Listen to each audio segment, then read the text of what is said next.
ያ ስልኩን ሳይለንስ አድርገሃል። ለማንኛውም አዎ ደግሞ እንደባለፈው አይደለም። ያው እንደምታዩት ነው። ኤልያስ አወቀ በእያንዳንዱ ቪዲዮ ላይ ሸሚዝ ይቀያይራል። ባለፈው ኒውዮርክ ሄዶ ከመጣ በኋላ በጣም ብዙ ለውጥ አሳይቷል። 17 ሸሚዝ ነው የመጣው። በቃ እድሜ ለዶክተር ግርማ ጉቸው ደመቀ ዘግኖ ነው። ልክ እኔ ድሮ አባዬ ጋር የሚመጡ ዘመዶች ነበር። 30 መጽሐፍ አመጣ። ሶ ጀነረስ ሲኬድ በጣም አሪፍ ነው እና ይሄ ለሸሚዝ ይፈጃል ፕሮግራም እና በጣም ሶ ኢንትረስቲንግ ያ አምባሳደር ብርሃኑ ድንቄን መቼስ ወጣቶች ደግመው ሊያነቡት የሚገባ እንዲህ አይነት ካራክተር ያላቸው እንዲያም አሁን ቀጥሎም የምንሰንሳው የሻለቃ ዳዊት ወልደጊዮርጊስም አጎት ናቸው። አልቦ ዘመን ኦፍ ኮርስ አልቦ የእናቱ ወንድም ናቸው። በኢትዮጵያ የስልጣን ተዋረድ ውስጥ እንዳልከው ቅድም እንደቀራሊው እኮ ማለት ነው የተወሰኑ ቤተሰቦች ናቸው። ተመልከታ ጻፊ ትእዛዝ ወልደጊዮርጊስ አሉ፣ የዳዊት አባት አሉ። ኦኬ አሁን የእህታቸው ልጅ ናቸው ዳዊት ወልደጊዮርጊስ። የጻፊ ትእዛዝ ወልደጊዮርጊስ ልጅ አይደል እንዴ? ማለት የጻፊ ትእዛዝ ማን ነው? የብላታ ወልደጊዮርጊስ የብላታ ወልደጊዮርጊስ ልጅ ነው። የአዲስ ዘመን አባት የሚባሉት ማለት ነው። እና አሁን ለምሳሌ ዶክተር ማን ነው ሻለቃ ዳዊት ወልደጊዮርጊስ የውጭ ጉዳይ ሚኒስቴር ተጠሪ ሆኖ ቋሚ ተጠሪ ሆኖ ምክትል ሚኒስትር 10 ዓመት እንግሊዝ ሀገር አምባሳደር የነበሩት ወንድሙ አቶ አያሌው ነበሩ። እዚህ ነው የሞቱት። እንዲያውም አንድ ኢንትረስቲንግ መጽሐፍ ጽፈዋል። ያ 100 ሀገር ከጃንሆይ ጋር ሄዷል። he was a press attaché 100 ሀገር እና በጣም ጃንሆይ 100 ሀገር ጎብኝተዋል። ኦፍ ኮርስ ከ100 በላይ ጎብኝተዋል። እሳቸው 100 ላይ ነው የሄዱት። እና አምባሳደር ብርሃኑ ድንቄ በጣም የሚገርሙ ናቸው። የሳውዲ አረቢያ አምባሳደር ነበሩ። ያ he was the ambassador of Saudi። ከዛ በኋላ የአሜሪካን አምባሳደር ሆኖ ለመጀመሪያ በቀዳማዊ ኃይለ ሥላሴ ዘመነ መንግስት ስልጣናቸውን ለቀው ሪዛይን ያደረጉ ሰው እዛ ሬፊውጂ ሆነው የቆዩት እሳቸው ናቸው። ያኔን ተፈሪ ሻሮ ምናምን በመፈንቅለ መንግስቱ ጌታቸው ጋርደ ፍራንክፈርት የነበረ ሰው በመፈንቅለ መንግስቱ ጊዜ የቀሩ ሰዎች ነበሩ። እኚህ ግን ሪዛይን አድርገው ነው ያኔ ቀሩ። እነትራም የዛን ጊዜ ነው ዋሴ ተስፋ አባት የዛን ጊዜ በኋላ ነው 67 ላይ መጥተው አማን ጠርቷቸው ሲያዩት የወታደሮቹ ፖለቲካ የትም እንደማያደርስ አቅም ነው ኮሎኔል ተስፋ ማለት ኮሎኔል ተስፉ ደስታ ማለት ነው። የነገብረ ክርስቶስ ደስታ ወንድም ነው። ደስታ ጎበና ማን ነው ያባታችን ደስታ ነጎ ያ ተድላ ደስታና ማህበርተኞቹ የሚባል የሱ ወንድም ነበር። የነገብረ ክርስቶስ የነ ኮሎኔል ተስፋ ወንድም እና የእርሻ መሳሪያዎች አሁን ይሄ ከኦሎምፒያ ስትወርድ ያለው ሰፊ 3 ፎቅ ህንጻ ተድላ ደስታና ማህበርተኞቹ ነበር። ደርግ ነው የወረሰው። እና የገብረ ክርስቶስ ደስታ ያለቃ ደስታ ነጎ ልጆች ናቸው። ሐረር ነው የተወለዱት። ደስታ ነጎ ደስታ ቶማስ ቫንኩቨር አብረን ነው የኖር ነውና ነጎ ሲላል ቀል የሆነ እንትን ነው ስላቀ ነው ሲሪየስ ያለው ስልኩት ነበር። በኋላ ላይ ነው የሐረር ናቸው። በቃ ዲስ ዚት ያም እኮ ደስታ ነጎ ተብለ አለቃ የቤተ ክህነት ሊቅ ናቸው። ኦርቶዶክስ ሊቅ ናቸው። በጣም ብዙ የሰሩ ናቸው። እና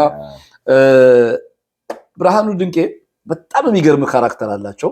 ብዙዎች እኔ እናንተ በሰራነው ቪዲዮ ላይ ተክለ ጻድቅ መኩሪያ ስሜታዊ ሆነው ጃንሆይን ለመጥላት እንጂ ደግሞ አሁን ሙስና ነበረው በጃንሆይ ጊዜ የት ነው ስም ማጥፋት አንተ ቀዳማዊ ኃይለ ሥላሴን አትወድም የሚሉ የሚገርሙ ደካማ ትችቶች ቀርበው ማለት ትዝ አለኝ። ይሄ መጽሐፍ አምባሳደር ብርሃኑ ድንቄ እድሜያቸውን የኖሩት እንግዲህ እንጦጦ ራጉኤል ደብር ነበር የነበሩት።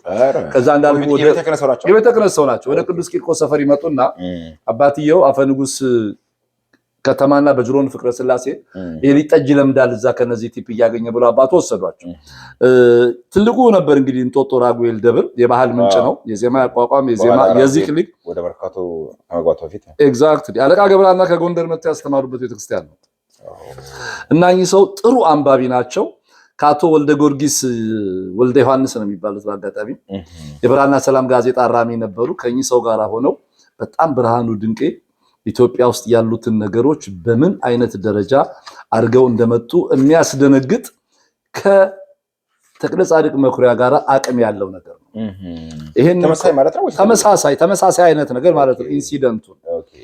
እና አንድ በእንግሊዘኛ ጽፎ ይሄን የተረጎመው ተስፉ ረፌራ የሚባል አይስታንድ አለው የሚል እንግሊዘኛውም አለ። እዚህ ሁሉ ቶሮንቶ ሬፈረንስ ላይብራሪ ሁሉ አለ። ቄሳርና አብዮትና አልቦ ዘመን የእሳቸው መጽሐፍ ነው። እሳቸው አንብበው የጻፉት ነው። ዳዊትንም ይተቹታል። እና አንድ በጣም የሚያስደነግጥ ኃይል ሻለቃ ዳዊትን በተለያየ ዘመን የነበሩ መስሎ የነበረ እኮ ዳዊትና እሳቸው ደርሰዋል። ከሱ በኋላ ነው የሞቱት። 67 ዓመተ ምህረት እኮ እሱ ወደ ደርግ መጥቶ ከሰራ በኋላ ተመልሶ አሜሪካን ሀገር ሄዶ አባበለኝ ይላሉ እኮ። አባበለኝ ይላሉ። እኔ የረዳሁት ነገር ብለው አባበለኝ ይላሉ።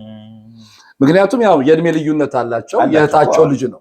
የእህታቸው ግን እድሜያቸው በቃ እዚህ ወጫጫ ማርያም በቃ አለቃ ነበሩ አባታቸው። ከዛ ወደ እንጦጦ በቃ ሰልፍ ሜድ የነበሩ ናቸው። እና እዚህ ጋር አንድ በጣም የሚያስደነግጥ ነገር እንድታነበው የሚያስፈልገው አቶ ብርሃኑ ለፊት አውራሪ አስፋው ከበደ ለቀኛዝማች ምናምን በሚል መካኒሳ የአልኮልና የአረቄ ፋብሪካ ከጣሊያን የተወረሰ ሲሆን ፊታውራሪ አስፋው ከበደ የተባለው የጃንሆይ የእልፍኝ አሽከርና የቤተ መንግስት አስተዳደር ዋና ኃላፊ በጃንሆይ ስም ከጠላት ከተረከቡ በኋላ አቶ በቀለ ሺዎን በቦታው ሾመው ሲያሰሯቸው ብዙ ገቢ የሚያስገኝ ሆኖ አገኙት። በዚህ መሃል ጃንሆይ ማሳነጽ የጀመሩትን የቅዱስ ጳውሎስ ሆስፒታል ለመጨረስ የሚያስችል የገንዘብ እጥረት ገጠማቸው። ስለዚህ በስማቸው የተመዘገበው መካኒሳ ፋብሪካ ገቢ ለሆስፒታሉ መርጃ እንዲሆን ተወሰነ። ይሁን እንጂ የግል ጠቃሚ የሌለበት እንደሆነ የፋብሪካው ስራ ይቆረቆዛል በሚል ምክንያት ለፊታውራሪ አስፋው ከበደ፣ ለቀኛዝማች ገብረመድህን ካሳና ለአቶ ሻለቃ ለአቶ በቀለ ሺዎ 30%፣ ቀሪው 70% ድርሻ ለጳውሎስ ሆስፒታል ገቢ እንዲደረግ የሚል ውሳኔ ተሰጠ። ነገር ግን ለዋናው ዳይሬክተሩ አቶ ብርሃኑ በሚስጥር የደረሳቸው ጥቆማ ውሳኔው ከተሰጠበት ዕለት አንስቶ ለ4 ዓመታት ሙሉ አንድም ነገር ለሆስፒታሉ እንዳልደረሰ የሚጠቁም ነበር። ስለዚህ አቶ ብርሃኑ ፋብሪካው የሚገኝበት ብርሃኑ ንቀኛው አይደለም እሳቸው ናቸው። አቶ ብርሃኑ ኦኬ። ስለዚህ አቶ ብርሃኑ ፋብሪካ የሚገኝበት ቦታ ልዩ ልዩ መዝገቦች ያሉበትን ክፍል አሳሸጉ። ከዚያም የፋብሪካውን ፕሮዳክት የሚቆጣጠሩ ኢንስፔክተሮች ሾመው ነገሩን እንዲያጣሩ አዘዙ። ኢንስፔክተሮቹ በታዘዙት መሰረት ሪፖርት ሲያቀርቡ ሶስቱ ሰዎች የተጣራ 350 ሺህ ብር ለግላቸው መከፋፈላቸውን የሚገልጽ ሆነ። በዛ ዘመን ማለት ነው። በዛ ዘመን ይሄ 350 ሺህ ብር እንግዲህ ራጉኤል ቤተክርስቲያን 200 ሺህ ብር በፈጀበት ጊዜ ነው። ዋው 350 ሺህ እና ትልቅ ገንዘብ ነው። መካኒሳ የአረቄ ፋብሪካ ነው፣ የቪኖ ፋብሪካ ነው፣ ከጣሊያን የተወረሰ ነው። ይሄን ያመጣው ለምንድን ነው? ጥሩ ጥያቄ ነው። ይሄንን ያመጣው የኃይለ ሥላሴ ዘመን በጣም የነቀዘ ነበር እና በፍርድ ቤት ይታይ ሲሉ በፍርድ ቤት አይታይም ይላሉ። አሁን የባሰ ነበር ነቅሰቱ። ኦፍ ኮርስ በቃ የዛ አደገ ኩሙሌቲቭ ኢፌክት ነው አሁን የመጣው። ካልቸራችን ውስጥ ሙስና የለም በተለይ በኃይለ ሥላሴ ጊዜ እየተባለ ይወራ ስለነበር የሚገርም አይነት ክሮኒክ የነበረ ያው ለሆስፒታል ደሃ ለሚታከምበት ሆስፒታል የተደረገ ነበር። እንዲያውም አንድ ኢንትረስቲንግ ነገር እዚህ ጋር ልታነበው ትችላለህ። ይሄን የላቶ ብርሃኑ ወደ ሌላው ማለትም ወደ ኡንራ ንቅዘት ምርመራ ፊታቸውን አዘሩ። ኡንራ ምንድን ነው? ኡንራ አንድ ካምፓኒ ነው። ኦኬ። አቶ ብርሃኑ ይሄኛውን ንቅዘት ያወቁት በአጋጣሚ ነው። አንድ ቀን ተሰማ ቃለወልድ የተባለ ወዳጃቸው ወደ እርሳቸው መጥቶ ጤና ጥበቃ ሚኒስቴር ከሚሸጣቸው እቃዎች መግዛት ስለሚፈልግ እቃ ሻጩን አደራ በልልኝ ሲል ለመኗቸው። ይህ ነገር ለእሳቸው እንግዳ ነበርና ምን አይነት እቃና ሻጩ ማን እንደሆነ መልሰው ጠየቁት። እቃው ኡንራ የተባለ ድርጅት ለጤና ጥበቃ ሚኒስቴር የሰጠው መሆኑን፣ ሻጩ ደግሞ ቀኛዝማች ገብረመድህን እንደሆኑ ነገራቸው። ይሄኔ አቶ ብርሃኑ ወዳጃቸውን ጠብቀኝ ብለው ከቢሯቸው ወጡ። እናም የኡንራን እቃ ቤት በጎብኝት እንደሚፈልጉ ቀኛዝማች ገብረመድህን ነገሯቸው። ቀኛዝማች ገብረመድህን የጤና ጥበቃ ሚኒስቴሩ የአቶ አበበ ረታ ዘመድ ናቸው። ኡንራ ለጤና ጥበቃ ሚኒስቴር የሰጠውን ከ500 ሺህ ብር በላይ የሚገመት መድኃኒትና ቁሳቁስ በአንድ ትልቅ መጋዘን ውስጥ በዘፈቀደ አጉረዋቸዋል። አይ ቲንክ አሁን እኮ ብልጽግናዎችን ለማረጋጋት ይመስልብናል። አሁን ኢትዮጵያ ውስጥ ኖ በቃ በኃይለ ሥላሴ ጊዜ በደንብ አለ። ጨርሰው የአሁኖቹን ኢትዮኬ ኮረፕትድ ሶሳይቲ ነው። ኮረፕትድ ሶሳይቲ ኢን ኤቭሪ ሬጅም እንዲያውም ሪላቲቭሊ ኮረፕሽን ደርግ ነበር የሚሻለው። ደርግ ይሻላል።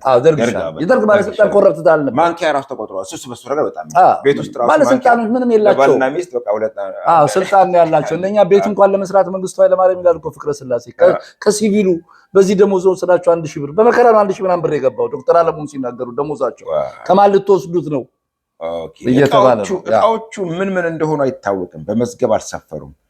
እዚህም የተበታተኑትን እቃዎች የታዘቡ ሳለ በአጋጣሚ አንድ ጥግ ላይ ባለበርኩማ የድንኳን ውስጥ ፊት መታጠቢያ ሳህን አይናቸው ውስጥ ገባ። ወዲያው ወደ ቢሯቸው ተመልሰው ወዳጃቸው ያንን ሳህን በተጠየቀው ዋጋ ገዝቶ እንዲያመጣላቸው ላኩት። ወዳጃቸው እቃውን በ5 ብር ገዝቶ አመጣላቸው። አቶ ብርሃኑ እርምጃ ለመውሰድ ከዚህ በላይ ማስረጃ አላስፈልጋቸውም። አልገባኝም። ወትስ ፕሮብሌም ነው ችግሩ? ይሄ የመንግስት ድርጅት ግግሉ ለጤና ጥበቃ ማስገባት ሲገባው እሳቸው ከዚህ ድርጅት ጋር ተስማምተው ከኡንራ ጋር ተስማምተው እያወጡ በኮረፕሽን በኒፖቲዝም ገንዘቡን እያጠፉ የበሉ ነው። በኋላ ኢንትረስቲንግ ፓርቱ ምን መሰለ? ይኸውልህ አቶ ብርሃኑ እርምጃ ለመውሰድ ከዚህ በላይ ማስረጃ አላስፈለጋቸው። ቀኛዝማች ገብረመድህን ከስራቸው አግደው የመጋዘኑን ቁልፍ እንዲያስረክቡ አዘዟቸው። እሳቸው ግን አሻፈረኛሉ።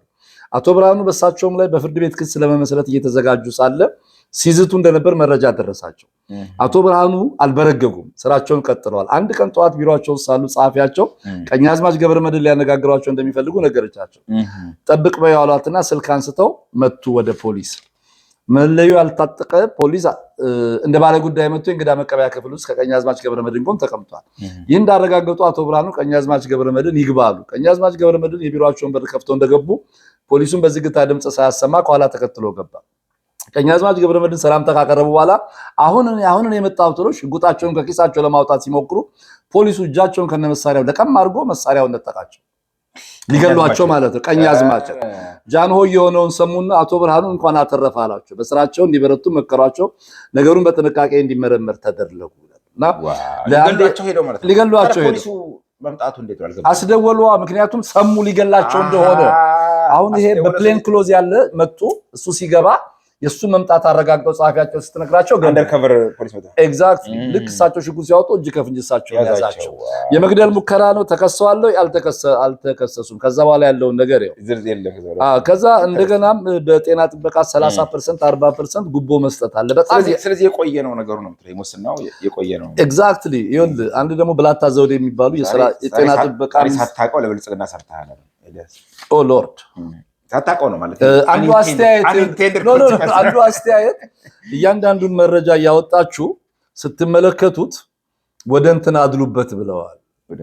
ወደ ኮንቴንት ወደ ፖለቲካ አትወሰዱት ነው። ሌላ አንድ ኢንትረስቲንግ ነገር አቶ አብነት ገብረመስቀል የሱም አባት አብረዋቸው የሰሩት አለ ኢንትረስቲንግ ነገሮችን ምክትል ከንቲባውን አንብባት። ዋና ከንቲባነት የተሾሙት ደጃዝማች ከበደ ተሰማ አሁን የታሪክ ማስታወሻ ነው የጻፉት። አምባሳደር ዶክተር ካሳ ከበደ አባት እና ያለው የበሰለ የውጭ ትምህርት የላቸው፣ ነገር ግን በቤተ መንግስት አስከርነት ስላደጉ ለአፄ ኃይለ ሥላሴ ቅርበት የነበራቸው ሲሆን ጮሌም ነበሩ። በዚህም የተነሳ በከንቲባነት ከተሾሙ በኋላ ከአቶ ብርሃኑ ጋር ብዙ ጊዜ ግጭት ውስጥ ገቡ። ግጭታቸው ጎልጥ የወጣው ግን በገፈርሳ ግድብ የኮንትራት ውል ጨረታ በማጽደቅ ጉዳይ ላይ ነው። ይህ የገፈርሳ ግድብና የቧንቧ መዘርጋት ስራ ጨረታ የወጣው አቶ ብርሃኑ በጤና ጦት ቤታቸው ተኝተው በነበረበት ወቅት ነው። በጨረታው የፈረንሳይ፣ የጣሊያ፣ የጀርመን፣ የእንግሊዝ ኩባንያዎች ተሳትፈዋል። እንደ ጨረታው አቀራረብ ከሆነ ዴግሬሞል የተባለው የፈረንሳይ ኩባንያ አሸናፊ መሆን ነበረበት። ደጃዝማች ከበደ ግን ለጣሊያኑ ኩባንያ ለመስጠት ወስነዋል። ለዚህ ይረዳቸው ዘንድ ውሃ ክፍሉ ከሚሰሩ የጣሊያን መሐንዲሶች ጋር ተስማምተው ዴግሬሞን የተባለው የፈረንሳይ ኩባንያ የቀረበው የቧንቧ አይነት ዌልድድ ስለሆነ ቮልካኒክ በሆነ መሬት ላይ ለመዘርጋት አያስተማምንም፣ ነገር ግን የጣሊያ ኩባንያ የቀረበው ሲምለስ ስለሆነ ለእኛ ሀገር መሬት ተስማሚ ነው የሚል ምክንያት አቅርበዋል። አቶ ብርሃኑ ይህንን ውሳኔ በፊርማቸው እንዳጸድቁ ነው ሰነዱ ቤታቸው ድረስ የተላከላቸው። አቶ ብርሃኑ የጨረታውን ሰነድ ሲያገላብጡ በሁለቱ ኩባንያዎች መሃል ከፍተኛ የገንዘብ ልዩነት መኖሩን አስተዋሉ። ማለትም የፈረንሳዩ ኩባንያ 100,000 ብር ያህል ቅናሽ አቀርበዋል። ይህን የገንዘብ ልዩነት ክፍተት ለማጣራት ሲሞክሩ የኢጣሊያው ኩባንያ ለደጃዝማች ከበደ ተሰማ 60,000 ብር፣ ለማዘጋጃ ቤት ሹማምንቶችና መሐንዲሶች 20,000 ብር ለመስጠት መስማማቱ መረጃ ደረሳቸው። ስለዚህ ሰነዱን ሳይፈርሙ አቆዩት። ይህን ደጃዝማች ተሰማ ወደ ብርሃኑ ድንቁ መኖሪያ ቤት ስልክ ደውሉና ሰነዱን ፈርመህ ላክ እንጂ አሏቸው። ከመፈረም በፊት የማጣራው ነገር አለ አሉ አቶ ብርሃኑ። አንተ ደግሞ ቄንጥ ታበዛለህ። ለመፈረም አልፈልግም ያልክ እንደሆን ሰነዱን ላክልኝና እኔ ፈርመዋለሁ። ደጃዝማች የቄንጥ ነገር አይደለም፣ የዋጋ ልዩነት ነገር ነው። ይህ ከመጣራቱ በፊት እርስዎም እንዲፈርሙ አልመክርም። አንተ ታዘኛለህ፣ በል አሁን ሰነዱን ላክልኝ አሉ ደጃዝማች በቁጣ። ወዲያው ልዩ ጸሐፊያቸውን ሰነዱን እንዲያመጣ ወደ አቶ ብርሃኑ ቤት ላኩት። የደጃዝማች ልዩ ጸሐፊ ሰነዱን ይዞ እንደሄደ አቶ ብርሃኑ ወደ ቤተ መንግስት ስልክ ደውለው ለአስቸኳይ ጉዳይ ጃንሆይን ማነጋገር እንደሚፈልጉ ጠየቁ። የጃንሆይ ድምፅ ከወዲያኛው ጫፍ በተሰማ ጊዜ አቶ ብርሃኑ እንዲህ አሉ። ጃንሆይ ለድፍረት ይቅርታ ይደረግልኝ። እኔ በጤና ጉድለት ቤት ተኝቻለሁ። ስለ ገፈርሳ ውሃ ግድብ ደጃዝማች ከበደ ተሰማ ከበደ አሁን ኮንትራት ሊፈርሙ ነው። በዚህም ምክንያት ማዘጋጃ ቤት ብዙ ገንዘብ ይከስራል። ተሰማ ከበደ ተሰማ እዚህ ጋር ገልብጠውታል። በዚህም ምክንያት ማዘጋጃ ቤት ብዙ ገንዘብ ይከስራል። እኔ ምክር ሰጣቸው ሊሰሙኝ አልፈቀዱም። ነገ እኔ ራሴ ቀርቤ በሰፊ እስካስረዳ ድረስ ኮንትራቱ እንዳይፈረም ጃንሆይ ያዙልኝ ዘንድ እለምናለሁ። ጃንሆይ መልካም፣ ነገ መተህ እሱ ባለበት አስረዳ አሉና ወደ ደጃዝማች ደውለው ኮንትራቱ እንዳይፈረም ትእዛዝ ሰጡ። ደጃዝማች ተሰማ በ5 ደቂቃ ውስጥ የእግድ ትእዛዝ ሲደርሳቸው አቶ ብርሃኑ ክፉኛ ተራከሙ። በበነጋታው ሁለቱም ጃንሆይ ፊት ቀረቡ። አቶ ብርሃኑ ኮንትራቱ ለምን መፈረም እንደሌለበት አስረዱ። ደጃዝማች ተሰማ ነው የሚለው ማስታወቂያቸውን አቀረቡ። ጃንሆይ ሁለቱንም ካዳመጡ በኋላ ደጃዝማች ተሰማ ከበደ ሰብሳቢ፣ ባላምባራስ ማተመ ስላሴ ወልደ መስቀል፣ ደጃዝማች ክፍሌ ዳዲ፣ አቶ ምናሴ ለማ፣ አቶ ብርሃኑ ድንቄ፣ ሚስተር ክላርክ አሜሪካ የኢትዮጵያ ባንክ ገዢ፣ ሚስተር ፔሪ ካናዳ የገንዘብ ሚኒስቴር አማካሪ፣ ባላምባራስ ማኙ ይመር፣ ዶክተር ኒዴሃ የአዲስ አበባ ማዘጋጃ ቤት አማካሪ በኮሚሲዮነት ተሰይመው ጉዳዩን አጣርተው እንዲያቀርቡ ሰየሙ። ኮሚሲዮኑ በአንድ ሰዓት ውይይት በድምፅ ብልጫ የደጃዝማች ከበደ ተሰማን ሀሳብ አጸደቀ። አቶ ብርሃኑ ተሸነፉ። አቶ ብርሃኑ በዚህ ስብሰባ ላይ ቃለ ጉባኤ ላይ አቶ ብርሃኑ ድንቄና ሚኒስተር ፔሪ አልተስማሙም ከሚል በቀር ያልተስማሙበት ምክንያት በዝርዝር ሳልጻፈ አልፈረምም አሉ። ደጃዝማች ከበደ በድምፅ ብልጫ በማሸነፋቸው ካልፈረመ ይተወው ብለው ቃለ ጉባኤውን ለጃንሆይ ያቀረቡ። በዚህ ጊዜ አላግባብ የሆነ ሽንፈትን የማይቀበሉት አቶ ብርሃኑ ድንቄ በደጃዝማች ከበደ ላይ የግል ክስ ማመልከቻ አስገቡ። ማመልከቻው ደጃዝማች ከበደ የአዲስ አበባ ማዘጋጃ ቤት ከንቲባ መሆናቸውን ረስተው የኢጣሊያ እንደራሴ የሆኑ ይመስላል የሚል ጠንካራ ይዘት ነበረው። በዚህ ክስ የተነሳ ሁለቱም ጃንሆይ ፊት እንደገና ቀረቡ። አቶ ብርሃኑ የሚስተር ፔሪ እና የእሳቸው ሀሳብ ለምን በዝርዝር እንዳልተጻፈ የሚሞግት መጠይቅ አቀረቡ። ደጃዝማች ከበደ ተሰማ ለዚህ ሙግት መልስ መስጠት አልቻሉም። ነገሩን ያጠኑት ጃንሆይ ወደ አቶ ብርሃኑ ዞር አሉና አሁን ምን ይሁን የምትለው የሚል ጥያቄ ሰነዘሩ። ጃንሆይ በለንደን ስኩል ኦፍ ቴክኖሎጂ የተባለ አንድ ትምህርት ቤት አለ። ይህ ትምህርት ቤት የንግድ ጥቅም የለውም፣ ግን ስለ አንዳንድ እቃዎች አሰራር በቴክኖሎጂ ረገድ ኢንፎርሜሽን ሲጠየቅ የተጣራ መልስ ይሰጣል። አሁን የማሳስበው ለዚህ ትምህርት ቤት ቴሌግራም አድርገን ሲምለስ እና ዌልድድ በሆነ የቧንቧ አሰራር ልዩነት እንዳለው ጠይቀን በምናገኘው መልስ መሰረት ጉዳዩ እንዲወሰን ብቻ ነው። ጃንሆይ የአቶ ብርሃኑን ሀሳብ ተቀብለው የውጭ ጉዳይ ሚኒስቴሩ አቶ አክሊሉ ቴሌግራም እንዲያደርጉ ትእዛዝ ሰጡ። ከሁለት ቀን በኋላ የቴሌግራሙ ምላሽ መጣና ሁለቱም ጃንሆይ ፊት እንዲቀርቡ ተደረገ። ጃንሆይ ይሄን የጃንሆይ ቁጣና ሐዘን በተቀላቀለው አይን ደጃዝማች ተሰማን ግልመጥ አደረጉና ይገርማል እኮ አሉ። የቴሌግራሙ ምላሽ የአቶ ብርሃኑን ሀሳብ ትክክለኛነት ያረጋገጠ ስለነበረ የገፈርሳ ግድብና ቧንቧ ስራ ኮንትራት ለፈረንሳዩ ዴግሬሞንድ ኩባንያ እንዲሰጥ ወሰኑ። ከጥቂት ጊዜ በኋላ ደግሞ ደጃዝማች ከበደ ተሰማ ከማዘጋጃ ቤት ከንቲባነታቸው ተራገፉ ነው ያለው። ተራገፉ ነው። ኢትስ ኢንትረስቲንግ። ደጃዝማች ከበደ ተሰማ የህይወት ታሪካቸውን ሲጽፉ አንዱ መጽሐፍ አሁን ልጆቻቸው ባሳተሙት ላይ ለሀገር በጣም የሰሩ እንደዚህ አይነት ኮረፕትድ እንደነበሩ የለም። አሁን አየህ አንዱ የሚታወቁ ናቸው እነዚህ አሁን ኢንስቲትዩት ኦፍ ኢትዮጵያን ስተዲስ ያሉ የቀድሞው ኃይለሥላሴ ነገሮች በሙሉ በዶክመንት ያሉት ለኢትዮጵያ ተሰጥተዋል ይዞታዎቹ ኢቭን በየቃለ ጉባኤ የተፈራረመበት በሙሉ። ሁለተኛ ነገር የሚሰራው ሰውም ሆነ ሪቪው የሚያደርገው ሰው ኤክስትራ ማይል ሄዶ የሚሰራው ነገር የለም። እኔ እንዲያውም ልክ ለዚህ ነገር በጣም ነው የተገረምኩት። ምሁራኖቻችን ሪሊ አርጠዋል። ሪሰንትሊ አንድ መጽሐፍ መጣልኝና እንዲያውም አሁን በመደዳ በሚቀጥለው ሳምንት ሪቪው የምናደርገው ነው የአያን ካምፔል ዘ ፕሎት ቱ ኪል ግራዚያኒ ዘ ደብረ ሊባኖስ ማሳከር እና ዘ ሆሊ ዋር ክሩሴድ አጌንስት ኢትዮጵያን ኦርቶዶክስ ቸርች የሚል ይሄ ሰውዬ በዲቴል በእያንዳንዱ ቀን የደረሰውን ነገርና ከ1800 እስከ 2200 ሰው እና the largest number of clergies killed in the modern Christian history። ይሄ ሰውዬ ያን ካምፔል እንግሊዛዊ ነው የሰራው። ከሱ ጋር አብረው 4 የጣሊያን ሰዎች አሉ ይሄ ነገር አብረው የሰሩ። ማንም ኢትዮጵያዊ በዚህ ጉዳይ ላይ አልሰራም በሙሉ። ትዝ ይልኮን ፕሮፌሰር መስፍን በጣም ያተኩሩት በቃ የዚህ የጣሊያን ጊዜ ዘመን ላይ ነበር። ያኔ ልጅ ነበሩ የነዳኛቸው ወርቁ ቢተር የሆነበት አባቱን ልጁ ተከትሎት ባዶውን ሲሄድ ገርፎታል አንድ ጣሊያን እና ይሄንን እንኳን መስራት ያልቻለ ኢትዮጵያውያን ነው። ትናንትና አጋጣሚ እንትናም ሲናገሩ ነበር ገዛኸኝ ፕሮፌሰር ኃይለ ገሪማን ኢንተርቪው አድርጓቸው ጣሊያን ጉዳይ ላይ በጣም በቃ አልተሰራም ነው አንገት ቆርጦ በአባቴ ጊዜ የተጻፈ ታሪክ አነብ ነበር አባቴ ይላሉና በየቦታው ኮንሱሌት አላቸው ጣሊያኖች አሉ። ኤግዛክትሊ ኮንሱሌት አላቸው ደሴ በሙሉ በቃ ደብረ ማርቆስ ምናምን በሙሉ ቦታ አለ። ከጦርነቱ በኋላ ተፈቀደላቸው ያን ያው በጣም አሳፋሪው ገጽታ የቀዳማዊ ኃይለ ሥላሴ ገጽታ ንግድ እናስፋፋለን ምናምን ተብሎ ገቡና እንዳለ በየድሩ ቆንስላ ከፈቷል። this is the most important ነገር የገረመኝ ምን መሰለህ አሁን ሪሰንትሊ እያነበብ ኢሞሽናል ሁሉ ነው የሆንኩት። እንዲያም ዛሬ እነዚህ ነገር ስላሉ እንጂ አያን ካምፔል 2024 ላይ ካቶሊክ ቸርች ቫቲካን ሳይለንስ ነው አክኖሌጅ አላደረገችም። አምባሳደር ዘውዴ ረታ በሚገርም ደረጃ ጥሩ አስተዋጽኦ አላቸው። ካቶሊክ ኢንዶርስ አላደረገችም ብለው የተዛባ ታሪክ አቀርበዋል። ይሄ የጣሊያን ዋር ሚኒስትሪውን የዋር አርካይቭ በሙሉ ነው ሰብስቦ ነገር የሰራው ከነርጭ አያን ካምፔል የሰራበትን ነገር እና ስትመለከት ይኸውልህ ናዝሬት ስኩል ሴንት ሜሪ ሴንት ጆሴፍ ትምህርት ቤት ካቴድራል ትምህርት ቤትን ይዘዋል። አብዛኛው ይሰሩ የነበሩት ጣሊያኖች ናቸው። ይሄ አጎቴ አክስቴ በጣሊያን ጊዜ ሞተ እያለ ታሪኩን የሚያወራ ጀኔሬሽን ነው። I'm very sorry to say this ማህበረ ቅዱሳን የቅድስት ሥላሴ መንፈሳዊ ኮሌጅ የሆሊ ትሪኒቲ ኮሌጅ እነሱ ኢትዮጵያ ኦርቶዶክስ ተዋሕዶ ቤተክርስቲያን ሊያሰሩት ይገባል። አንድ ኢትዮጵያዊ አልሰራ። እንዲያውም በጣም ኢሞሽናል ሁሉ ስላረከኝ አንድ ነገር ላምብ የተሰማኝ ስሜት ምን መሰለህ? ከእንትኑ ቢወጣም በጣም it is very important በዚህ የሰሩት ሪቻርድ ፓንክረስት wrote extensively on Italian war crimes in Ethiopia including massacre during the fascist occupation and the destruction of Ethiopian religious institution. Angelo De Boca ፕሮፌሰር ነው፣ ጣሊያናዊ ነው።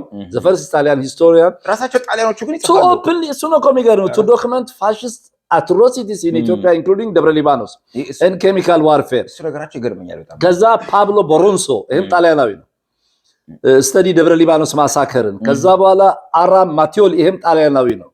አንቶኒ ሞክለር ከዛ አስፋወሰን አስራት የጻፉት 4 ገጽ 3 ገጽ ፕሪፌስ ነች፣ ቀዳሚ ቃል ነው የጻፉት።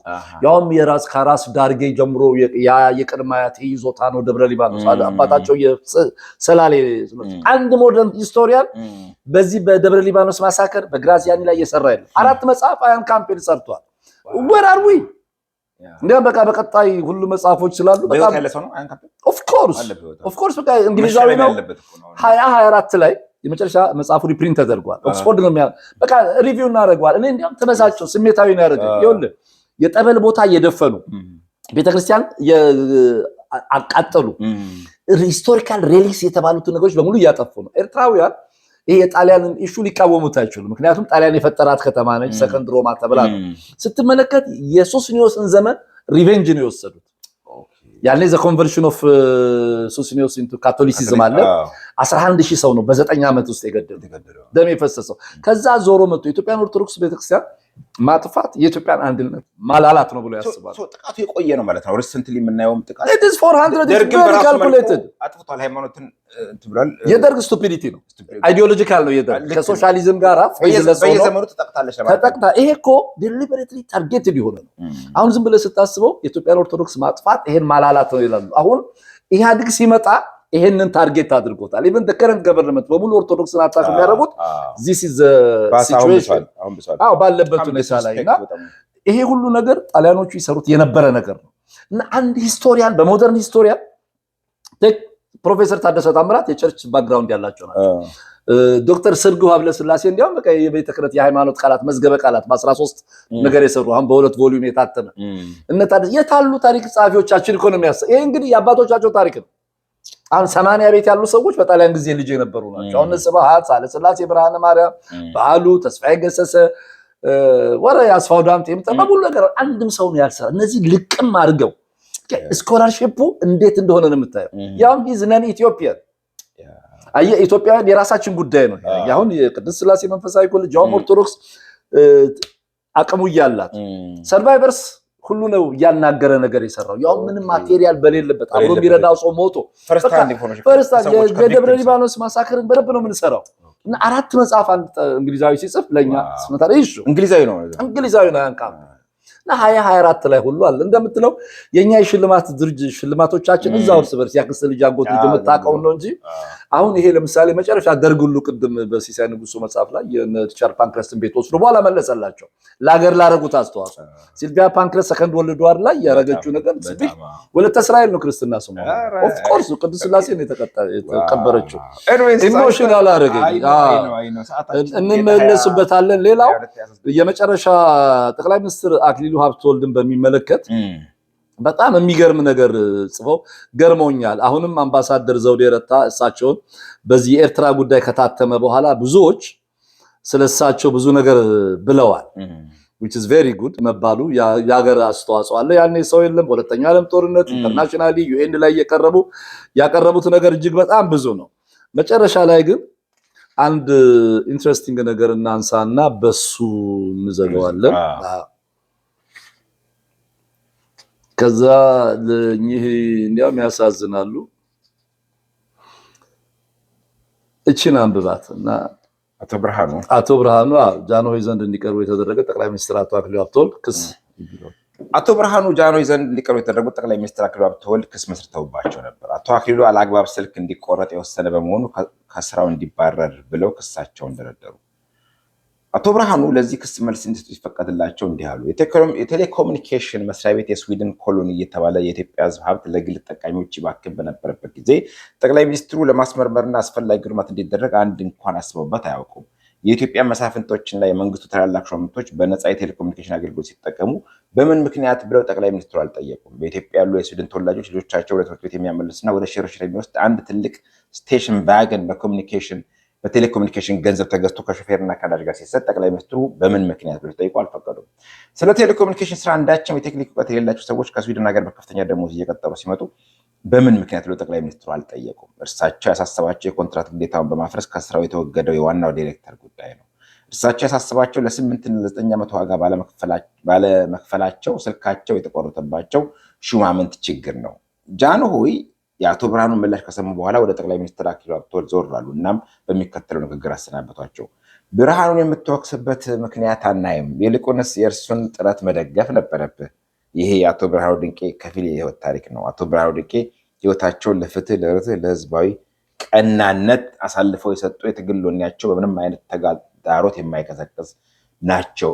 በነገራችን ላይ በሳቸው ላይ ግን ምናልባት የተጻፈ ሌላ መጽሐፍ የለም። ሌላ ደግሞ በተቃራኒ ሊኖር ይችላል። ለምሳሌ አሁን ይሄ ምን መሰለህ ማይከሰር መሰለህ ኤልያስ ቅድም ያልከው ነገር ለምሳሌ አንዳንድ ሰዎች ለኢትዮጵያ ትልቅ ሰሩ፣ በጣም ውለታ ዋሉ ተብለው ይሳሉና ግን ደግሞ ተቃራኒ ኢንፎርሜሽን አለ ነው። ለምሳሌ ከበደ ተሰማ አንድ ኢንትረስቲንግ ነገር አለ። አሁን እኚህ ሰውዬ ዳታዎቹ አሉ። አሁን እነዚህ ኢንፎርሜሽኖች አሉ፣ ዶክመንቶቹ የፖስታ ቴሌኮሙኒኬሽን እና የቴሌግራፍ ሚኒስትር ሲሆኑ በቀጥታ እንደመጡ ብዙ ሰዎች ገንዘብ አልከፈሉ።